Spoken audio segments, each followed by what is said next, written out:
Hey there friends, Ken Brand here. Want to talk to you real quickly about real estate market activity last month in April, kind of a market snapshot. So you see several graphs and charts here. Let me talk about these three here that I think are kind of important. This first one I want to hear, that I want to talk to you about is this is month supply of inventory. So what does month supply of inventory mean?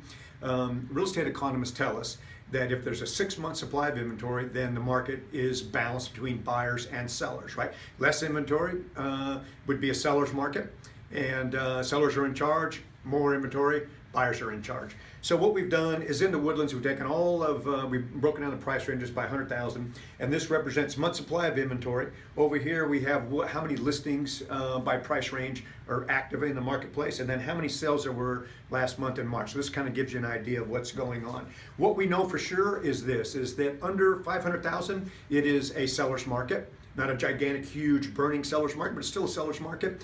And if you're over 500,000, you're in a definite buyer's market. And what that means is that buyers are kind of in charge. There's way more inventory to choose from. Selection's great for buyers, but there are fewer buyers than there are listings. So take a look at that. The next chart I want to talk to you about, which is really important, has to do with number of listings that went under contract month by month. So we chart this out for the year. Green is 2015, orange is 2016. Now we had some big concerns in March, because normally when March pops up for the next 4 months, the seasonality, kind of the spring summer season, is what happened is March actually dipped down. They had 191 sales, and that was 38% fewer sales than March of 2015. So we were kind of concerned, everybody was concerned, and of course the concern is, hey, the oil industry's slumping, obviously. A lot of people out of a job, affected by that. And what we feel is that the buyers out there, of course, Houston's fairly diverse, so we have people in the tech industry and the health industry. We know the economy's doing good. You can go into any restaurant, they're busy, car sales are up and so on. But basically people seem to be pausing to be sure that it was safe. So consumer confidence kind of returned. People think that the market is not going to be dramatically affected. And then buyers jumped back into the market, and sales last month were up 48% compared to January, February, March, right? So this is good news, and actually a tiny sliver bit better than last year at this time. So we can look forward to 3 more months of really good buyer activity. So we're kind of excited about that. Things seem to be normal. And then this graph here has to do with listing inventory. Again, month by month, oranges this year. Right now we're at 875 listings. So for buyers, selection is excellent. Over 500,000, they're in control. It's a buyer's market. And a couple of things that I want to talk to you about listings.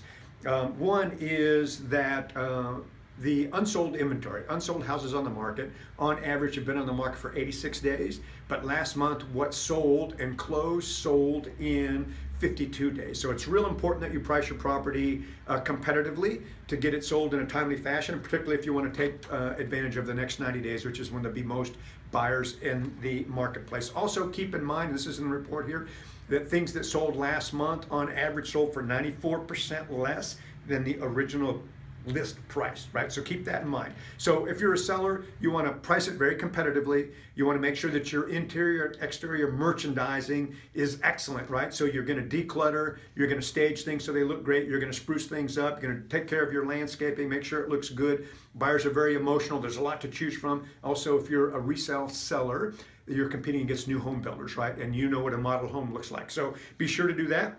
And then pick a real pro to kind of pull the levers and push the buttons to make sure everything happens for you. So in a nutshell, I would say it seems that consumer confidence has returned. Buyers are definitely in the marketplace. We have good sales momentum for the next 90 days. However, if you're priced above 500, it is a buyer's market. If you're below 500, it's a seller's market, but not a burning seller's market, right? So be open-minded, be flexible, choose a pro to help you. If there's anything we do, please get a hold of me, 832-797-1779. Thanks a lot, and I'll talk to you later.